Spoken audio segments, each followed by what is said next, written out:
Hello student, कैसे आप लोग? उम्मीद करते हैं आप लोग बेहद ही अच्छे होंगे, शानदार होंगे, जबरदस्त होंगे। आज आप लोग के लिए लेकर के आए हैं एक वीडियो जो कि ये वेक्टर का है, वेक्टर से रिलेटेड है। और बिहार बोर्ड से जो भी बच्चे एग्जाम देंगे उन बच्चे के लिए बेहद इंपॉर्टेंट है।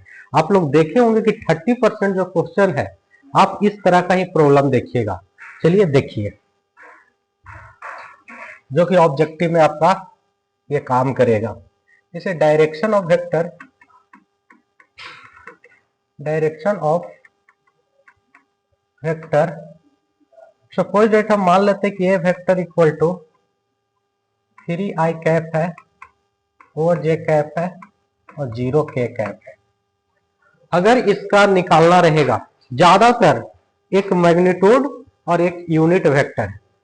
जैसे यहां पर इस वेक्टर का मैग्नीट्यूड निकालना रहेगा तो क्या करेंगे, बस ये आई जे के का जो कोफिशिएंट के रूप में रहेगा, जो स्केलर कंपोनेंट के रूप में है, बस उसको स्क्वायर करके जोड़ देना है।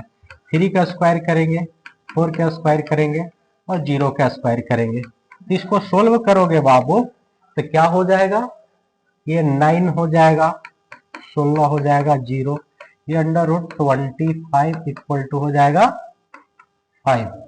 और देखिएगा कि यूनिट वेक्टर भी पूछता है, तो यूनिट वेक्टर को डिनोट करते हैं ऐसे, इसको डिफाइन करके लिखा जाता है A vector by magnitude of A vector. तो ए वेक्टर का वैल्यू है बाबू 3i कैप, 4j कैप और 0k cap by magnitude of A vector का वैल्यू 5 आया। तो आपका यूनिट वेक्टर को फाइनल रिजल्ट ये आएगा।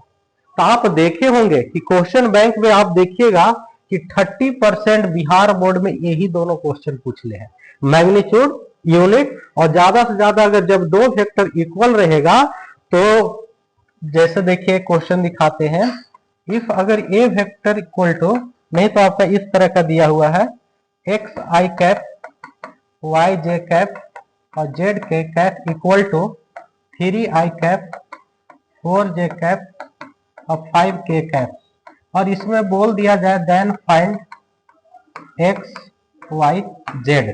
तो यहां पर क्या देखना है कि ये दोनों जब इक्वल वेक्टर है तो x का वैल्यू हो जाएगा बाबू 3, y का वैल्यू हो जाएगा 4 और z का वैल्यू हो जाएगा 5। आप देखिएगा जा करके क्वेश्चन बैंक में, आप इसी से रिलेटेड आपको 30% क्वेश्चन दिखेगा ये बिहार बोर्ड में। समझ लो कि जो भी बच्चा एग्जाम देगा वो 30% इतना ही में कंप्लीट हो गया। तो चलिए, धन्यवाद।